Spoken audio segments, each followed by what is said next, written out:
আসসালামু আলাইকুম। এই যে বিএনপি তারা মিথ্যা অপপ্রচার চালাচ্ছে যে পোস্টাল ব্যালটে প্রবাসীরা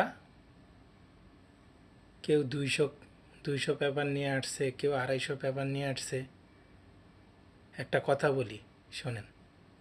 আমাদের মার্কেটের ভিতরে এখানে একই কারখানার ভিতরে এক সুনামধন্য এক ব্যবসায়ী, মাশাল্লাহ বড় ব্যবসায়ী, এইখানে তার 22টা থেকে 23টা তার দোকান আছে পুরো ইমারতের ভিতরে, পুরা ইউইর ভিতরে। তার প্রায় 300 লোক একসাথে কাজ করে একই লোকেশনে।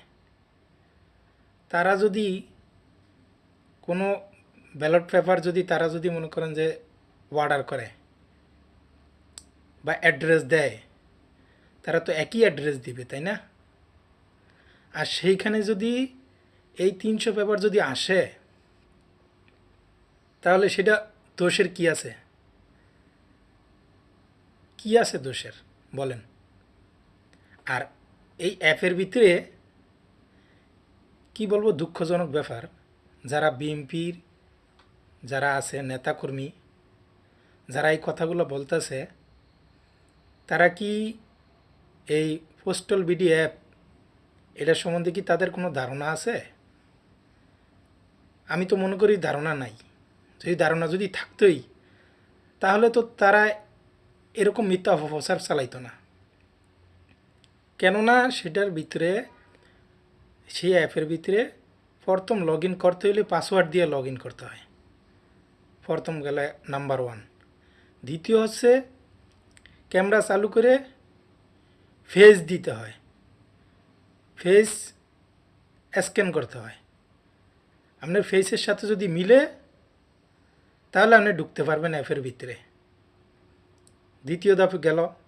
তৃতীয় ধাপে আসলে আপনার বোর্ড যেখানে আপনার টিক চিহ্ন দিয়া দাঁড়িপাল্লায় বা দিলেন, বা মানে ধানের শীষে দিলেন, দেওয়ার পরে আপনাকে স্ক্যান করতে হবে। ওইখানে কিউআর কোড আছে পোস্টাল বিডি পেপারের ভিতরে, আপনার কিউআর কোড আছে। কিউআর কোড স্ক্যান করলে তখন আপনার ভোটটা কনফার্ম হবে। এছাড়া তো কখনোই আপনার ভোটটা কনফার্ম হবে না। তাহলে আপনারা কিভাবে মিথ্যা অপপ্রচার চালান? আমার ভোটটা চাইলে আপনি দিতে পারবেন?